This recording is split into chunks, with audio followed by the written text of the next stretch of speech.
every skill can be picked up, it can be learned, provided you have the right attitude and the right passion to do it. So, if you're passionate about getting into HR, I think you should just make the move. Saint Mother Teresa, I'm really inspired by her and her leadership. And this is one quote that has always been my guiding light. So, it says that all of us cannot do great things, but we can do small things with great love. That's the philosophy I honestly believe. Say, when we pick up recruitments, for instance, how do you make the candidate feel when he or she walks to our office? It may be as simple as that.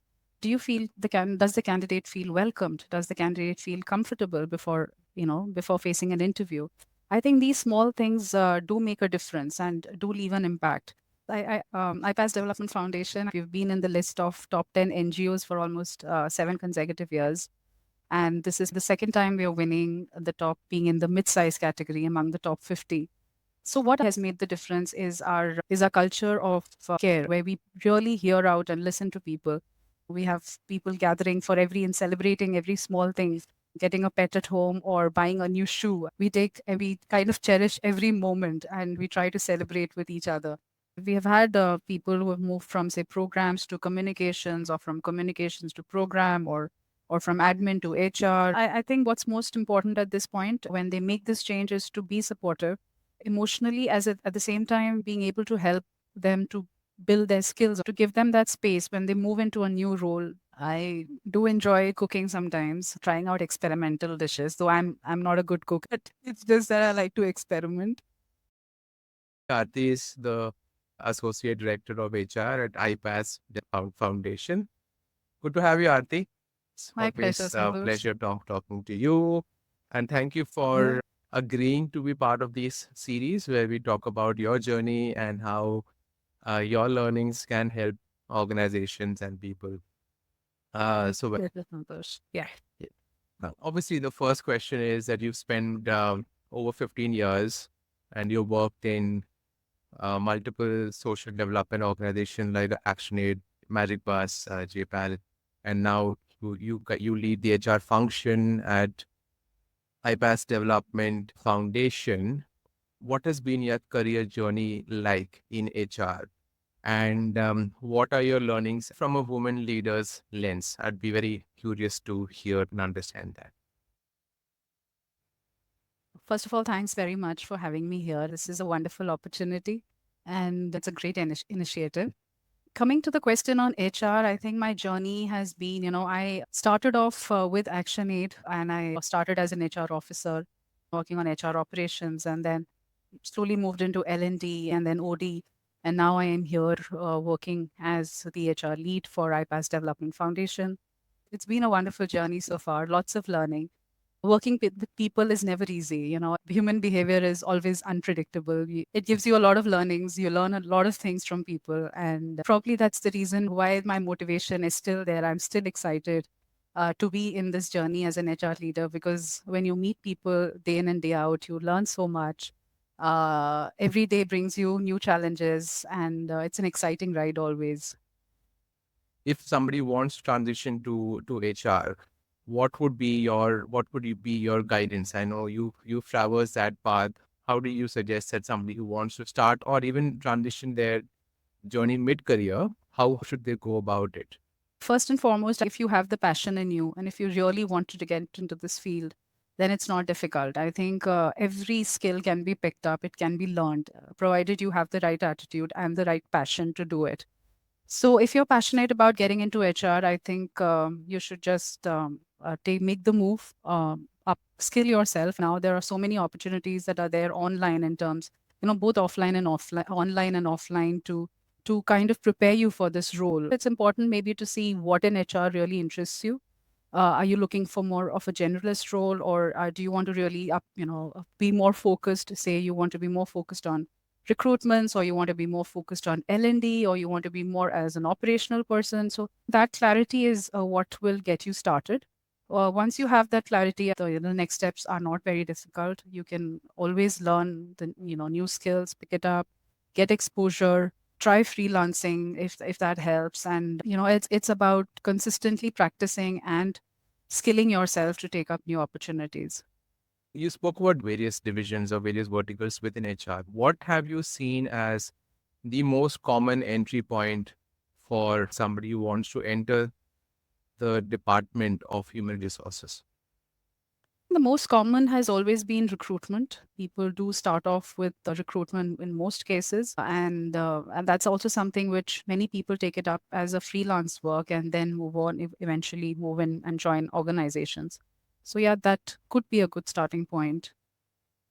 But Yeah, again, and it does require some skills in terms of how do you evaluate candidates. It's like it's an art. You need to have an eye for the right people. It's easy to talk, look at resumes, and but to get to be able to put things together, to be able to analyze a profile and see that whether it really works for the organization that you're hiring for, that's where it is very crucial. yeah, and having a good understanding about the organization and the role Yes, also matters definitely. to Yeah. find the right person. So somewhere I always felt that recruitment has an element of sales. Yeah. It's not just only HR, because you have to be very relentless. You have to at times sell, because you end up trying to find people who are not actively looking for jobs. But people who Exactly. actually Yeah. look for job will have a lot of their profiles. But if you're trying to look for people who are not looking for the job, then you have to find them. Yeah. It's a very, very exciting prospect Exactly. Yeah. from somebody who wants to transition into HR. That's very interesting, because I know the other thing seems very flowery, like I'm doing OD and HR generalist, but usually people are shy to start this journey. But if you have the passion for people and want to understand business, this seems to be a very interesting point. Yeah.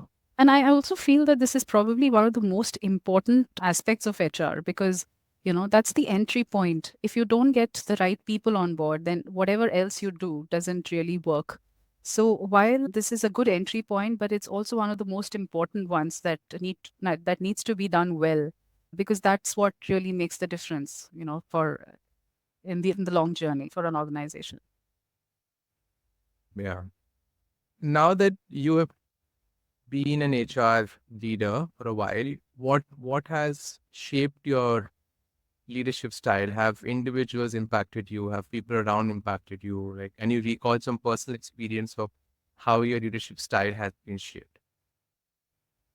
Well, yes, there have been a lot of people who have impacted me, and I have learned a lot of things from my seniors, from the people that I've worked with, my bosses, my peers. But in terms of my leadership motto, I mean, I honestly believe very strongly, in one of the quotes that I read long time back. This is by Saint Mother Teresa. I'm really inspired by her and her leadership. And this is one quote that has always been my guiding light. So it says that, all of us cannot do great things, but we can do small things with great love. I think that's the philosophy I honestly believe that as leaders, I don't think, I mean, I don't personally think of making very big plans or big strategies and seeing how to kind of put it down. But for me, the small things matter a lot. I think starting small, maybe the person sitting right next to me, for me as an HR person, it's important to know how he or she is feeling. And these small things have really helped me understand and really build on those aspects and achieve a lot. And that's the same philosophy I kind of reckon with in terms of leadership, in terms of an approach. So having a bigger impact step by step. How did you do small changes? Like, can you give me some example here? I'm just trying to put some in context from a corporate work style and the way we go about things. Yeah, it could be something very simple. Say when we pick up recruitments, for instance, how do you make the candidate feel when he or she walks into our office? It may be as simple as that. Do you feel does the candidate feel welcomed? Does the candidate feel comfortable before facing an interview? These small things do make a difference and do leave an impact. So that's where I believe in starting off, like looking at even this minutest of thing that what we can do, because HR is all about serving people, is what I feel. And if we can look at these small things and start off, we can make a big difference. The list, yeah. So speaking of great place to work, you guys have IPAS Development Foundation, to the best of my understanding, has been certified great place to work for a multiple number of times. I think more than five for sure. And recently you did receive the award of Great mid-sized best place to work, which is very interesting because being a not-for-profit, you actually got picked up amidst the for-profits and the not-for-profit pool as, one of the top organizations. So while you did speak about your leadership style, but from an organization perspective, right? So be it culture, be it the organization feel. So what is it that works? What's the magic that works for you? Yes, IPAS Development Foundation. You're right. We've been winning it. We've been certified for more than 7 years. We've been in the list of top 10 NGOs for almost 7 consecutive years. We've also been in the Great Place to Work for Women for in 3 times in a row, and this is the second time we are winning the top, being in the mid-size category among the top 50. So what I personally feel that this what really has made the difference is our culture of of care, a culture of care where we really hear out and listen to people. We have an open door policy. We have people who can, people have the freedom to express and share what they feel. There are several forums like we have the annual review meet. We have climate surveys which are done annually to hear to get feedback and on how we can improve. And there are committees like the youth committee, the field councils, which are the voices of the organization, which people from different segments share and express, their feelings, their concerns. And what's important is we make a conscious effort to pick up some of these things and see what best can be done about it. If there are concerns, we our effort has always been to address these as to the extent possible. And of course, it's a fun culture. We believe that both work and play are both important, so we try to balance it out. Try our best to bring in a work-life balance for people. You know, it's like it's a family feel where people feel connected. They are free to share their feelings. And mostly in our Delhi office, we have people gathering for every and celebrating every small thing, be it buying a pet, getting a pet at home or buying a new shoe. We kind of cherish every moment and we try to celebrate with each other. These small joys really add up and make it a fun place to be. I love the buying his shoe part. That really calls for that celebration. That does it. So I mean, somewhere if you look at your schooling, we would love to go to school not because of the curriculum. We love to go to school because you want to go and meet With with friends. friends. Yeah. You want to share your tiffin. You want to gossip, and you want to play. Having done that for I think 12 years in school and then carrying it forward in college, Aarathi. Now, when you come to workplace, you can't forget that. That's Yeah. something which I strongly believe because what you have done over the entire schooling period is taught people to wake up on time, get ready, and show up. Right? That is something Yeah. that is going to help you in the workplace because Yeah. nobody's going to question that. So it's part of you, right? Every day you have to show up. But as organizations or as teams, uh, while they are trained to come to office, we also should be trained to create a school-like environment, which is fun for Right. somebody to come and interact. That is something which is very crucial. So celebrating and having fun and along with work is something which is very important to organize. But of course, it is the whole different challenge for larger scale organization. I think that's a different conversation. But yeah, as individuals who have teams, this is clearly a great great point because that's how they should manage their teams to make it fun. But I was very curious to you did say something about climate survey. What is climate survey? Can you just talk me through that? Yeah, it's basically an employee satisfaction survey that we do annually, where we collect responses on a couple of parameters and to understand in terms of how people are feeling, in terms of structures, compensation, supervisors, and a couple of points there. Yeah, And why do you call it climate survey? it That just talks about organizations, the and and that's the feel. Oh, okay. Uh, Vatavaran. That okay. Got it. Oh, good. You also spoke about being awarded Great Place to Work for females as well, women as well, and social development sector because I've got the chance to work as a gender participation from the female workforce is much higher. At least that is what I see. Then many of them I'm sure would have transitioned a break in career. So that's something which I'm like very curious to understand from leaders, because we're all averse to change usually. Most of us hold on to whatever we have for a very long time just because of some fear. At times, most people, if they start a job in sales, they will probably continue in sales. They start a job in HR, they will continue in HR. The transition from sales to HR, it happens, but it's not really spoken of so much. So, what has your experience been with this term change when it comes to organizations? And do you take any conscious effort to support people to transition, to make those bold moves? Yeah. You mean move in within the same, I mean, after a break, or is it? Yeah, after a break, organize people who may have taken a career break, you know, giving them an opportunity, somebody who may have done, let us say, communication, giving them a chance in digital marketing. Maybe it's a bit linked, but taking that chance on the individual who has the right attitude. And is it possible for people to explore that path instead of just continuing what they have first stepped their foot in? Yes, I think it is possible, and we have given such opportunities to people where they have, in fact, we have had people who have moved from say programs to communications, or from communications to program, or from admin to HR, and so we've had those multiple moves and lateral movements.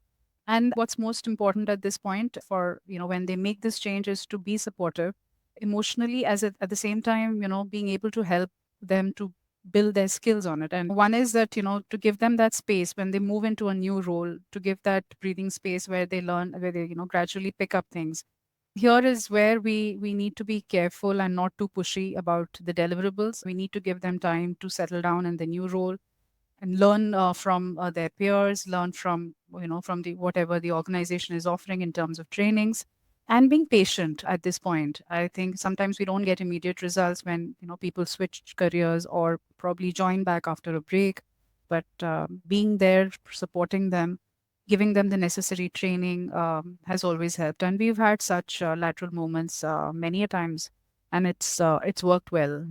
People have done well in their new roles.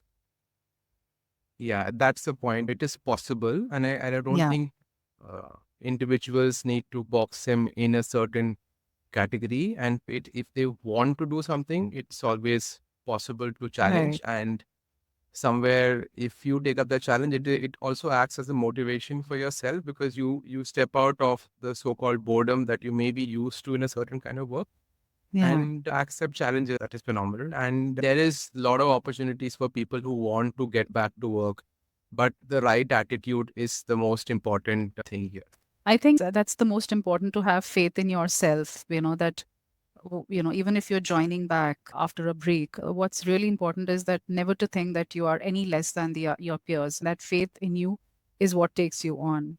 And of course, then there are organizations supporting people joining back and even making lateral moves. But most importantly, one should have faith in themselves that they will be able to do the new role or pick up the new skill.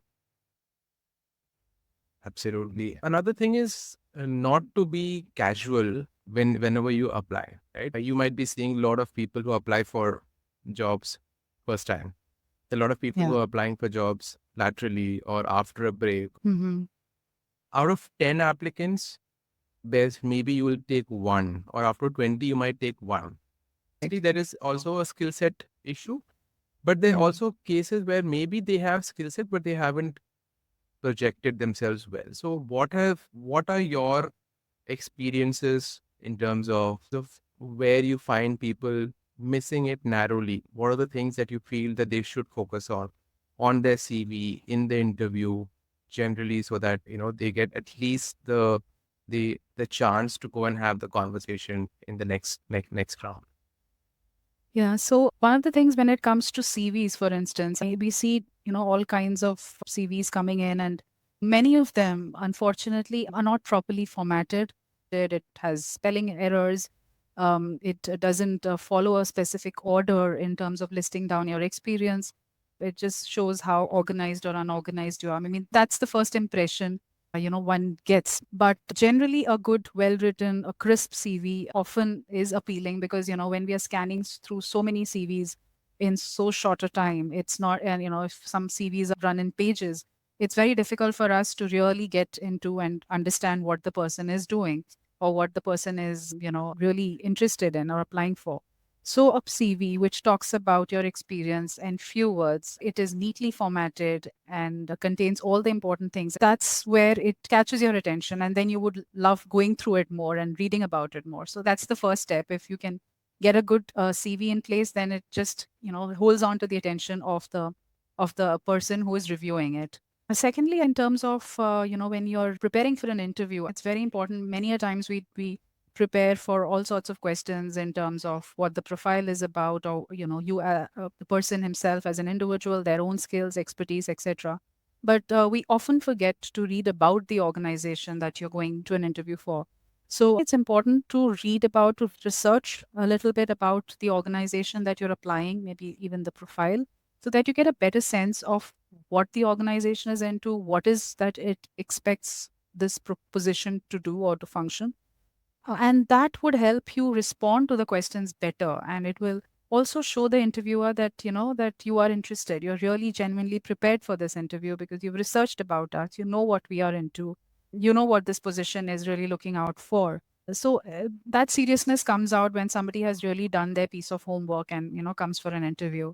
Also, I'm increasingly seeing these days that, people take interviews very casually, and, sometimes timings are not respected. Of course, unless there is some emergency, or or you've already informed the team that you'd be late because of whatever XYZ reasons. But it's good to be, keeping up with the time, being punctual, and giving your best, or, giving your full attention when you're at an interview. Many a times we do see people fidgeting with their phones or trying to, being restless, but it's just about how much interest you have for the position, and that really shows off when you are attentive and you give in your 100% while responding.